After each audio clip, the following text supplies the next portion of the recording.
अरे भगवान, ये कौन? आइए ना रवि साहब. എത്ര കാലമായി भाई കണ്ടിട്ട്. आओ ना यूसुफ. अरे ये चौकरी कौन है रवि साहब? आइए बेटे, जरा हाथ पकड़ना मेरा. पकड़ो ना. Come on, उठ जा. अच्छा. അതെ, മലയാളത്തിലൊരു ചൊല്ലുണ്ട്, അടി തെറ്റിയാൽ മാറുവാടിയും വീഴുന്നു. സംസാ? क्या?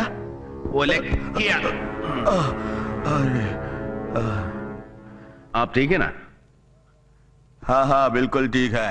പണ്ട് പലിശക്കടം എഴുതിത്തെല്ലാം പകരം ഭാര്യയെ ഒരു രാത്രി കൂട്ടിന് വിടാമെന്ന് നിർദോഷമായെന്ന് ചോദിച്ചു പോയതിനെ ചെകിടടച്ചൊരൊറ്റ പൊത്തുപൊത്തിയതാ ഒരു പട്ടാണി. ടപ്പ് ഒറ്റയടിക്ക് 2 ചെവിയുടെയും 2 പീസായി പോയി ചേട്ടൻ്റെ. ഹലോ രവിജി, നല്ല പറ്റിയ ടീമാ. അയ്യോടി, വന്ന കാലത്തന്നെ നിൽക്കുവാണോ? ഇരുന്നോട്ടെ.